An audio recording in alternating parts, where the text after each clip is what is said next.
देखिए, मुझे तो गांव-गांव से उन किसानों के फ़ोन आते हैं जिन्होंने बहुत बल्क में कांग्रेस को वोट दिया है।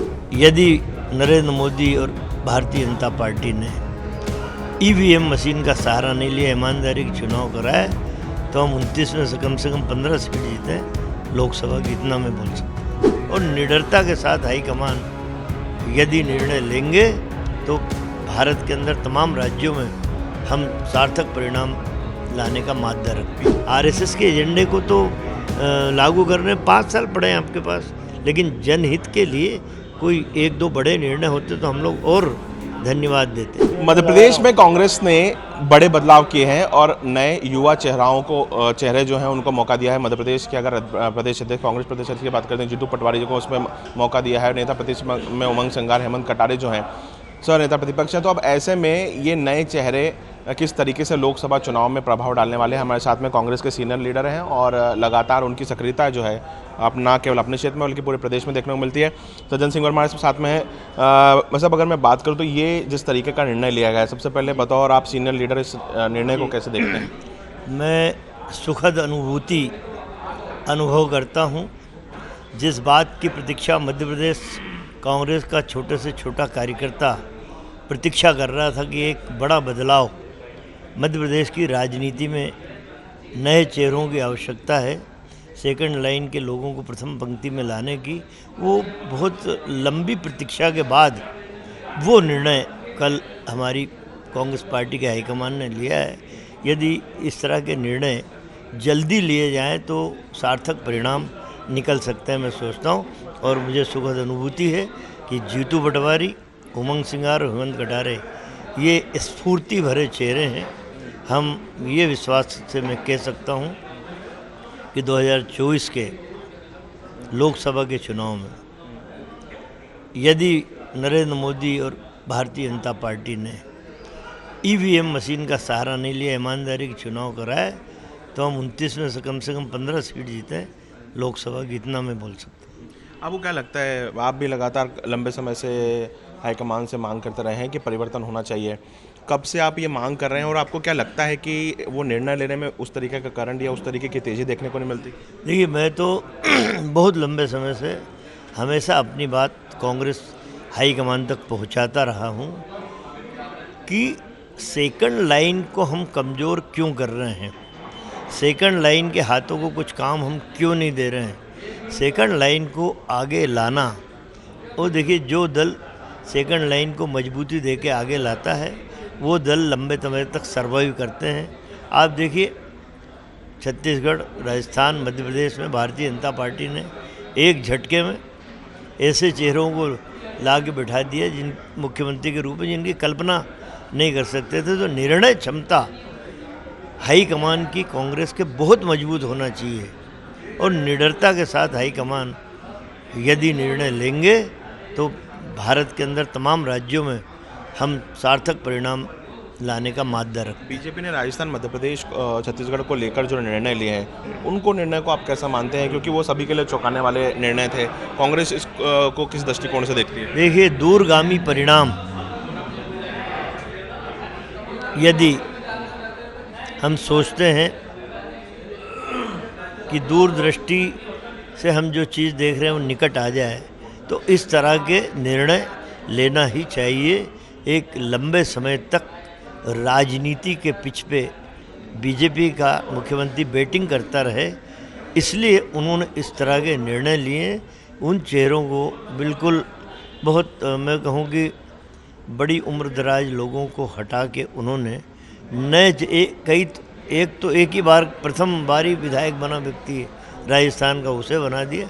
तो ये एक्सपेरिमेंट नहीं है, ये दूर दृष्टिकोण भारतीय जनता पार्टी का मैं मानता हूँ और मैं उनके निर्णय को अच्छा मानता हूँ। ऐसे ही कुछ निर्णय कांग्रेस में भी देखने को मिलना बिल्कुल चाहिए। बिल्कुल बिल्कुल बिल्कुल बिल्कुल इस तरह के निर्णय हम नौजवान स्फूर्ति भरे चेहरों को अब हमें बिल्कुल ला के बिठाना पड़ेगा, उनके हाथों को मजबूती से काम देना पड़ेगा कि भाजपा के झूठ से, भाजपा के छल और प्रपंच से और ये तकनीकी रूप से जो खेल मतदान में करते हैं, उससे यदि निपटना है तो उन नौजवानों की एक फ़ौज हमको आगे बीजेपी के मुकाबले खड़ा करना है। कमलनाथ जी सीनियर लीडर है मध्य प्रदेश में और दिग्विजय सिंह भी लगातार लंबे समय से सीनियर लीडर, सक्रियता की राजनीति हमेशा दोनों की देखने के लिए।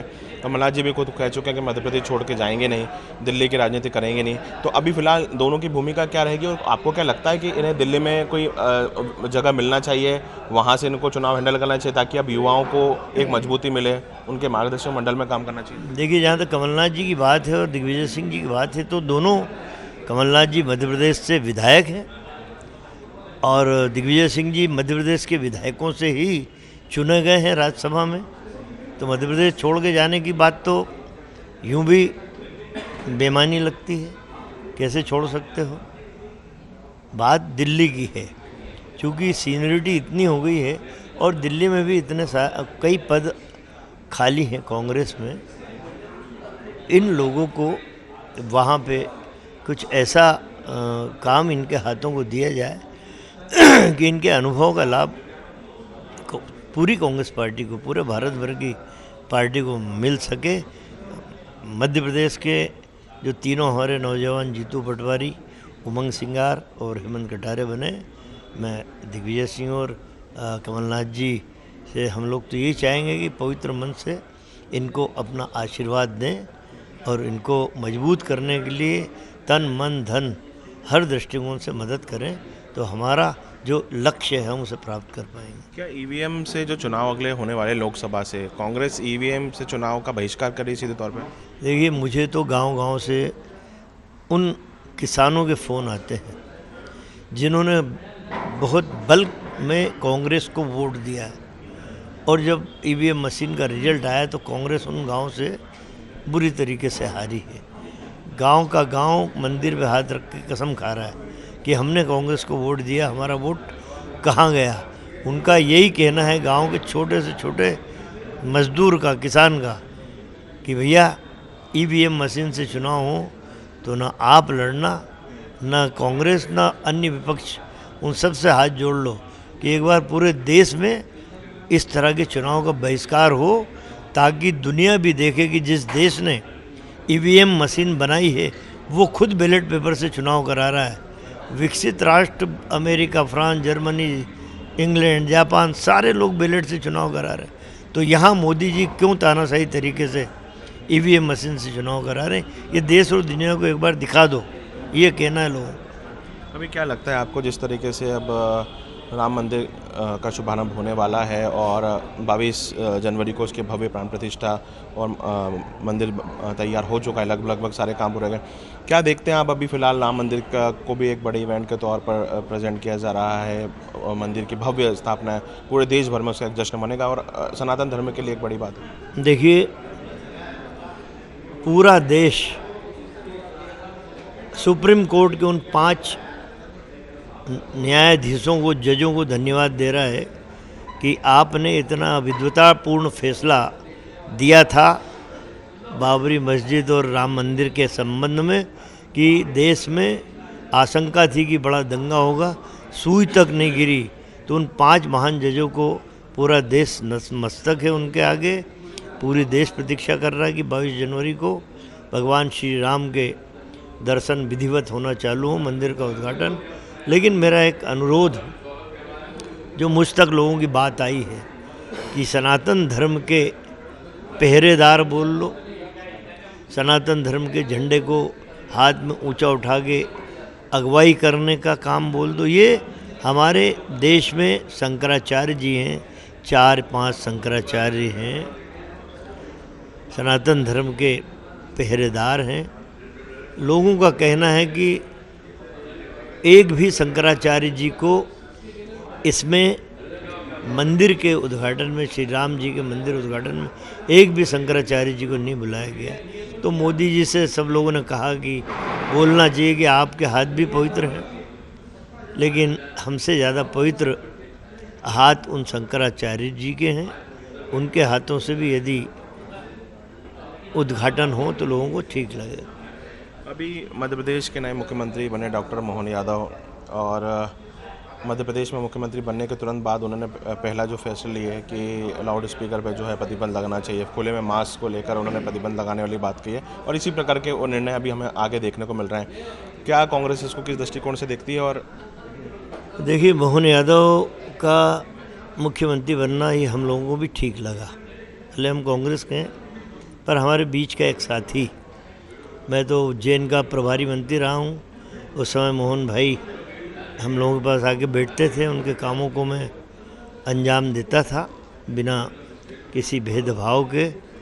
तो मोहन भाई चूँकि आरएसएस जैसी संस्था से जुड़े हैं, तो आरएसएस का जो एजेंडा इस देश में है उसको आगे बढ़ाने का काम पहले ही निर्णय में मोहन भाई जो हमारे मुख्यमंत्री बने उन्होंने लिया है।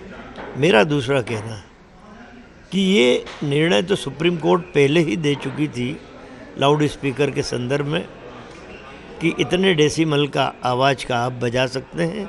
उसे एक कमरे में बैठ के भी यदि अपने अधिकारियों को बुला के बोलते तो उस निर्णय को फॉलो करा लेते। मेरा ये कहना है कि एक इतने बड़े प्रदेश का मुख्यमंत्री कमलनाथ जी जब मुख्यमंत्री बने तो एक बड़ा निर्णय उन्होंने लिया था।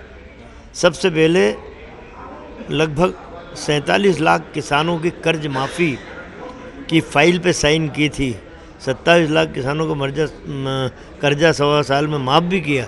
इस तरह का एक बड़ा, एक या दो बड़े निर्णय मोहन भाई ने लेना थे।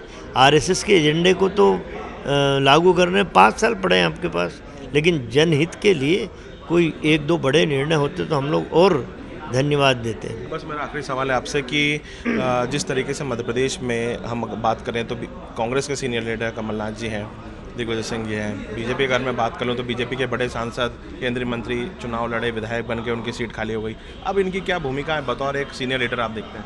देखिए, सारे अनुभवी नेता हैं, कांग्रेस के भी और बीजेपी के भी, और दोनों दलों में एक जैसी भूमिका मुझे लगता है कि निर्धारित की जाएगी इन बड़े नेताओं के लिए। तो दोनों दल के नेताओं से मैं तो अनुरोध कर सकता हूं कि पवित्र मन से अपने अपने दल के उन नए पद पे बैठे हुए व्यक्तियों की तन मन धन से आशीर्वाद दें ताकि उन्हें स्थापित होने में कम समय लगे और स्थापित होकर अपने प्रदेश की सेवा अच्छे ढंग से कर सकें। तो ये थे हमारे साथ में कांग्रेस के सीनियर लीडर सज्जन सिंह वर्मा, जिनका साफ तौर पर कहना है कि अगर आगामी लोकसभा चुनाव में बैलेट पेपर से चुनाव होते हैं तो लोकसभा चुनाव में 15 से ज़्यादा सीटें जो हैं वो कांग्रेस जीतेगी और तमाम जगहों से जो लोगों के फीडबैक आ रहे हैं कांग्रेस और अन्य पार्टियों से मिलकर वो सिर्फ बैलेट पेपर पर ही चुनाव करने की मांग कर रहे हैं। कैमरा पर्सन अखिलेश जायसवाल के साथ रवि सिसोदिया, इंदौर।